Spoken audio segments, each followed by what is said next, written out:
தலைமையுரை ஆற்றுவதற்காக நிகழ்ச்சியின் தலைவர் கண்ணியத்திற்குரிய மௌலானா பி.ஏ. ஹாஜா மொயினுதீன் பாக்கவி ஹசரத் அவர்கள் தலைமையுரையாற்ற வருகிறார்.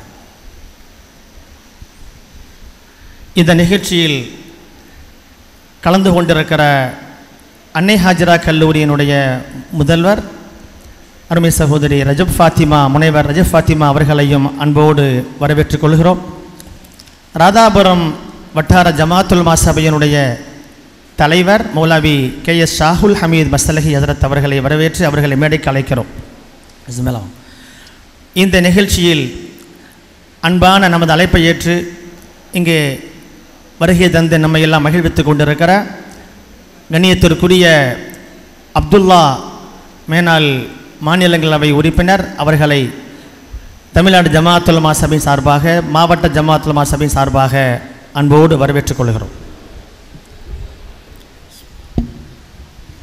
அளவற்ற அருளாளனும் நிகரற்ற அன்பையுடமாகிய எல்லாம் வல்ல அல்லாஹுவின் திருநாமம் போற்றி கண்மணி ரசூலுல்லாஹி ஸல்லல்லாஹு ஸலவாத்தை சொல்லி, சங்கைக்குரியவர்களே, இங்கே பேசி எல்லோரும் சுட்டி காட்டியதைப் போல இது ஒரு 4 கூட்டத்தில் ஒரு கூட்டம் அல்ல. இது குறிப்பாக இங்கே பேராசிரியர் பெருமக்கள் அழைக்கப்பட்டிருக்கிறார்கள். சிறந்த அறிவில் சிறந்தவர்கள் அழைக்கப்பட்டிருக்கிறார்கள். தொலைதூரத்திலிருந்து பெருமக்கள் எல்லாம் இங்கே வந்திருக்கிறார்கள். பொதுவாக இந்த வரலாற்றில் ஆர்வம் உள்ளவர்கள் அவர்கள் எல்லோரும் கலந்து கொள்ளக்கூடிய ஒரு சிறப்பான கூட்டம்.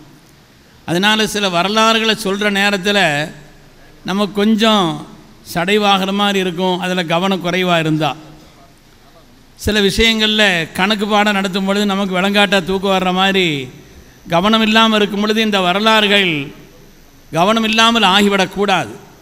ஏனென்று சொன்னால் அதற்கு அவர்கள் இங்கே குறிப்பிட்டு காட்டியதை போல ஒரு சமுதாயத்தை அழிக்க வேண்டும் என்று சொன்னால் அந்த சமுதாயத்தினுடைய வரலாற்றை அழிக்க வேண்டும்.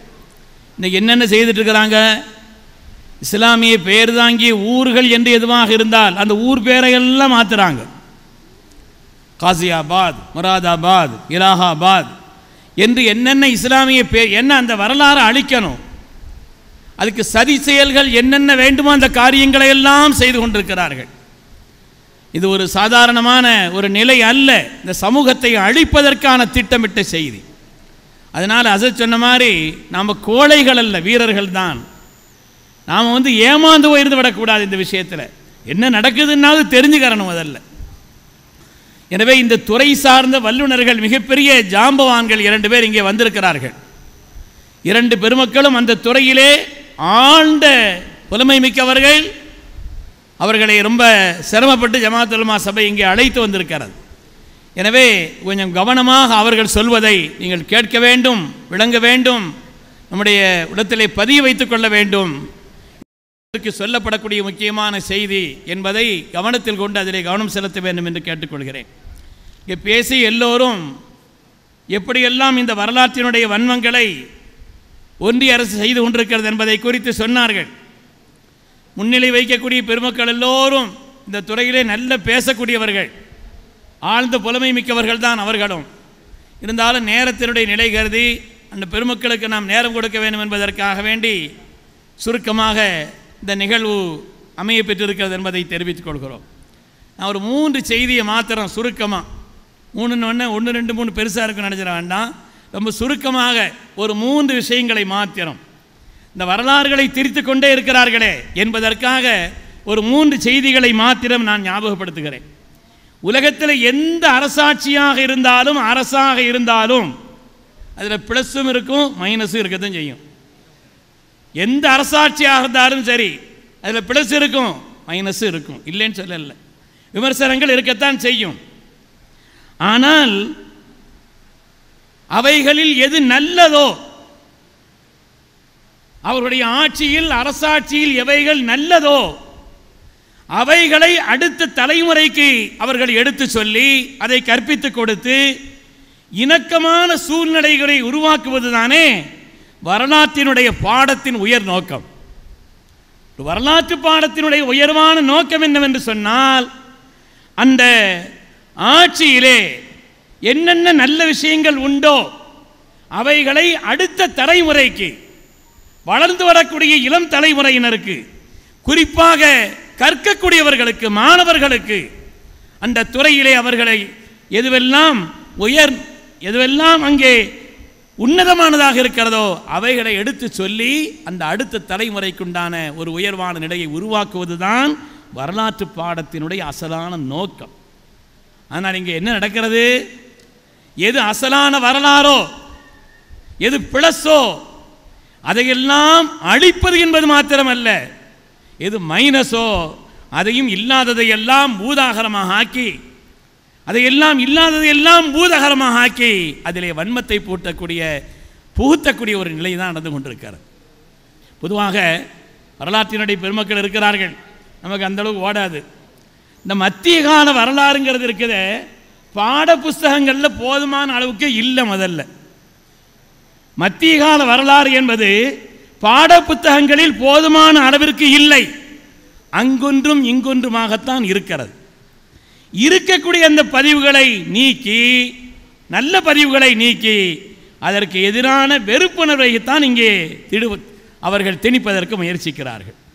அருமையானவர்களே, நம்முடைய மரியாதைக்குரிய செயலாளர் ஹதரத் அவர்கள் சொல்லி காட்டியதைப் போல இந்தியாவில் உள்ள எல்லா நல்ல அரசியல்வாதிகளுக்கும், இந்தியாவினுடைய நன்மையை நாடக்கூடிய பெருமக்களுக்கெல்லாம் அவங்களுக்குள்ள ஆசை என்னன்னு சொன்னா, ஐயா சார் மேலே வாங்க சார், மேலே வாங்க. இந்தியாவினுடைய நன்மையை நாடக்கூடிய எந்த அரசியல்வாதிகளாக இருந்தாலும், அதே போல இந்தியாவினுடைய மேன்மையை நாடக்கூடிய யாராக இருந்தாலும் நமக்கெல்லாம் ஒரு ஆசை என்னன்னு சொன்னா, இந்த நாடு, நம் தாய் திருநாடு, இந்திய திருநாடு உலகத்தில் பொருளாதார வல்லரசாக திகழ வேண்டும் என்பதுதான் எல்லோருடைய ஆசை. உலகத்திலேயே மிகப்பெரிய பொருளாதார வல்லரசாக உருவாகி வர வேண்டும் என்பதுதான் எல்லோருடைய ஆசையை, நாட்டின் நன்மையை எதிர்பார்ப்பவர்களுடைய எதிர்பார்ப்பும் அதுதான். இத்தகைய ஒரு சூழல் இந்த நாட்டில் எப்போது வந்திருக்குதா? கொஞ்சம் என்ன பாருங்க, உங்களுக்கு விளங்காட்டாலும், நான் சொல்றது விளங்காட்டாலும், இந்த அப்படிப்பட்ட ஒரு சூழல் இந்த நாட்டில் எப்பொழுதாவது வந்திருக்கிறதா? அதாவது உலகத்திலேயே பொருளாதாரத்தில் வலிமையான நாடாக இந்த தேசம் எப்பொழுதாவது இருந்திருக்கிறதா என்று சொன்னால் ஆம், இருந்திருக்கிறது. எப்பொழுது? 1200களிலே, 17ஆம் 18ஆம் நூற்றாண்டுகளிலே இந்தியா உலக அளவில் பெரும் பொருளாதார வல்லரசாக இருந்தது.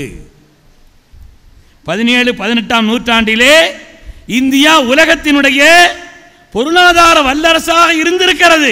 அது யாருடைய ஆட்சி? அது யாருடைய ஆட்சி? முகலாய மன்னருடைய ஆட்சியின் கடைசி பகுதி. அதுவெல்லாம் குறிப்பாக இங்கே அடிக்கடி நினைவுபடுத்தப்படக்கூடிய அவுரங்கசீப் அவருடைய ஆட்சி, அந்த ஆட்சி காலத்தில் தான் உலகத்தினுடைய ஜிடிபி என்பது 25 விழுக்காடு இருந்தது என்பதை வரலாறு நமக்கு சுட்டி காட்டுகிறது. உலகத்தில் அந்த அளவுக்கு ஜிடிபி இருந்தது உலகத்தில் எந்த நாட்டிடத்திலையும் இல்லை. சைனா கூட 24 தான். உலகத்தினுடைய பொருளாதார வல்லரசாக இந்தியா திகழ்ந்தது என்பது அந்த முகலாயருடைய ஆட்சி காலத்தில் தான், குறிப்பாக அவுரங்கசீபருடைய ஆட்சி காலத்தில் தான். பெருமக்களே, ஜஹாங்கீர், மன்னர் ஷாஜஹான், அவுரங்கசீப் இவருடைய ஆட்சி காலத்தில் தான் இப்படிப்பட்ட உயர்ந்த ஸ்தானத்திலே இருந்தது.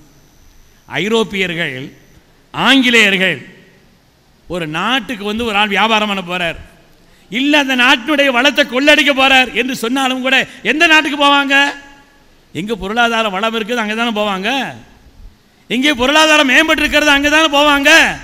எனவே ஐரோப்பியர்கள், ஆங்கிலேயர்கள் மற்ற நாடுகளுக்கு செல்வதை விட, மற்ற நாடுகளுக்கு செல்லக்கூடிய அந்த விஷயங்களில் முன்னுரிமை கொடுத்ததை விட இந்தியாவுக்கு ஏன் முன்னுரிமை கொடுத்தாங்கன்னா, காரணம் இந்த நாடு செல்வத்தில் ஆக உயர்ந்திருந்தது தான் காரணம். உலகத்திலேயே செல்வாக்கு மிக்க, பொருளாதாரத்தில் வலிமை மிக்க நாடாக இருந்தது. சும்மா கூட்டத்தில் எதையாவது ஒன்று சொல்லிவிட வேண்டியதானே என்பதற்காக சொல்லப்படவில்லை. வரலாற்றின் வைர வரிகள், வரலாற்றின் மிக வல்லமை உள்ளவர்கள் எல்லாம் இதை பற்றி தெளிவான ஆதாரங்களை எழுதியிருக்கிறார்கள். குறிப்பாக போலந்து நாட்டை சார்ந்த வால்பெய்க் என்பவர் பொருளாதாரத்தில் மிகப்பெரிய ஆய்வாளர், வரலாற்றினுடைய உன்னதமான ஸ்தானத்தை பெற்றவர். அவர் சொல்கிறார், 1750 உலகத்தின் முதல் தரமான பொருளாதார வல்லரசாக இந்த இந்தியா திகழ்ந்தது என்று சொல்கிறார். வணிகத்திலே, உற்பத்தியிலே, விவசாயத்திலே பிரம்மாண்டமான வளர்ச்சியை நாடு பெற்றிருந்தது என்பதை உலகத்தினுடைய வரலாற்று ஆய்வாளர்கள் சொல்லி காட்டுகிறார். மாணவர்களுக்கு இதுதானே சொல்லணும்.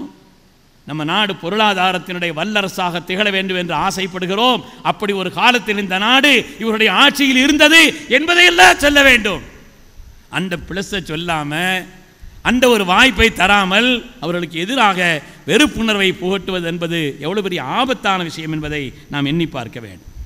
இன்னும் இதுக்குண்டான ஆதாரம் என்னன்னா, பிரிட்டிஷ்காரங்க இங்கே வருகைக்கு பின்னாலே இதே 25 ஜிடிபியாக இருந்த அந்த நிலை என்பது குறைந்து 5% குறைஞ்சிருச்சு. குறைந்தது என்பது மாத்திரமல்ல, அந்த நேரத்திலே பிரிட்டிஷ் யூகே என்பது 3 நிலையில் இருந்துச்சு. ஜிடிபி 3ல் இருந்து 18க்கு போயிடுச்சு. அங்கே 3லிருந்து 18க்கு போயிடுச்சு. அதனால்தான் இந்தியாவிலிருந்து ஆக்ஸ்போர்டிலே பேசுவதற்காக சென்ற திருவனந்தபுரத்தினுடைய எம்பி சசி தரூர் அவர்கள் ஆக்ஸ்போர்டில் பேசும்போது அவர் நூலை எழுதியிருக்கிறார். ஆக்ஸ்போர்டில் பேசும்போது அவர் சொன்னார், எங்கள் நாட்டிலிருந்து நீங்கள் 44 டிரில்லியன் பவுண்ட்ஸுகளை திருடி சென்று இருக்கிறீர்கள். நீங்கள் இந்த நாட்டிலிருந்து 44 டிரில்லியன் பவுண்ட்ஸுகளை திருடி சென்றிருக்கிறீர்கள். எங்கள் நாட்டினுடைய பொருளாதாரத்தை எல்லாம் இழக்க செய்து திருடி கொண்டு போய் உங்கள் நாட்டில் சேர்த்திருக்கிறீர்கள் சொல்லி ஏதோ வந்த இடத்தில் பேசுறது இல்லை, அவர் பேசினார். திருவனந்தபுரத்தினுடைய எம்பி சசி தரூர் அவர்கள் அங்கே ஆக்ஸ்போர்டில் அவர் பேசினார் என்பது அவருடைய நூலும் வெளிவந்திருக்கிறது. பேசிய செய்தியும் இன்றும் கூட நாம் போய் கூகுள் தேடி பார்த்தால் அந்த செய்தி இருக்கிறது. எனவே உலகத்தின் வல்லரசாக பொருளாதாரத்தில் இருந்த அந்த நாடு, குறிப்பாக முகலாயர் காலத்தில், அப்படிப்பட்ட அந்த வரலாற்றை எல்லாம் மாற்றி வெறுப்புணர்வை ஊட்டக்கூடிய ஒரு காரியத்தை செய்கிறார் என்று சொன்னால், பொய் சொல்றது மாத்திரம், அதாவது மெய்யை மறைப்பது மாத்திரமல்ல, மிகப்பெரிய பொய்யை இந்த உலகத்தில் சொல்லிக் கொண்டிருக்கிறார்கள். ஒரு செய்தி, 2வது 3வது சின்ன செய்தி தான். அதாவது டில்லி தலைநகராக கொண்டு 651 வருடங்கள் முஸ்லிம்கள் ஆட்சி செய்தார்கள். இது அல்லாம திப்பு சுல்தான், ஆர்காட் நவாப், ஹைதராபாத் நிசாம், தனித்தனி பிராந்தியங்களில் இந்த ஆட்சி நடந்தது. ஆனால் இவருடைய ஆட்சியிலே 2 விஷயம், மனிதர்களுக்கு பெரும் சேவை செய்வதற்காக 2 விஷயம் முக்கியமாக அறிவித்தார்கள். 651 ஆண்டுகள் இந்தியா முழுவதும், இந்த தேசம் முழுவதும் கல்வி இலவசம், மருத்துவம் இலவசம். கல்வி இலவசம், மருத்துவம் இலவசம். இன்று கல்வியெல்லாம் வணிகமயமாகிவிட்ட ஒரு நிலை. அப்படிப்பட்ட ஒரு நிலையிலே இந்த நாட்டை ஆண்ட அவர்கள், நாம் இந்த சமூகத்திற்கு, மனித சமூகத்திற்கு பெரும் சேவை செய்ய வேண்டும் என்ற எண்ணத்திலே கல்வியையும் மருத்துவத்தையும் இலவசமாக கொடுத்தவர்கள் அவர்கள். அவங்கள போய் வரலாற்றிலே பகைவர்களாக, வரலாற்றின் எதிரிகளாக, நாட்டினுடைய நன்மைக்கு எதிராக சிந்தித்தவர்களைப் போல சொல்வதென்பது எவ்வளவு அபாண்டம் பெருமக்களே. ஒரு செய்தியாவது நம்ம தெரிஞ்சு வைத்துக் கொள்ள வேண்டும். அது மாதிரி அவங்களுடைய ஆட்சியில் இன்னொரு விஷயம் என்னன்னு சொன்னால், யாரும் நிலம் வைத்திருந்தால் தரிசா போடக்கூடாது. முகலாயருடைய ஆட்சியிலே யாரும் நிலம் வைத்திருந்தால் அந்த நிலத்தை தரிசாக காலியா போடக்கூடாது. அப்படி போட்டிருந்தால் 2 வருஷம்தான் அவங்களுக்கு அனுமதி அதிகபட்சமா. இல்லைன்னு சொன்ன அரசாங்கம் அதை பிடுங்கி யார் அதிலே உற்பத்தி செய்கிறார்களோ, யார் அந்த நிலத்தை உழுது அதிலே ஏதாவது பொருள்களை உற்பத்தி செய்கிறார்களோ அவர்களிடத்தில் கொடுத்து விடுவார்கள். என்று சொன்னால் அந்த உற்பத்திக்கான நீர் வளம், அதற்குண்டான உரம், பூச்சி மருந்து எல்லாவற்றையும் அரசு கொடுத்தது. ஆனால் விளைந்தால் அதில் ஒரு பகுதி அரசாங்கத்தையும் கொடுக்கணும் என்ற ஒரு நிபந்தனையோடு அந்த நிலங்களை எல்லாம், நிலங்களை வைத்திருப்பவர்கள் தரிசாக அதை போட்டுவிடக்கூடாது என்றும் சட்டம் செய்து மிகப்பெரிய நிலையிலே உற்பத்தியை ஏற்படுத்தி கொண்ட பெருமக்கள் அந்த முகலாயர்கள். நான் நிறைவு செய்கிறேன்.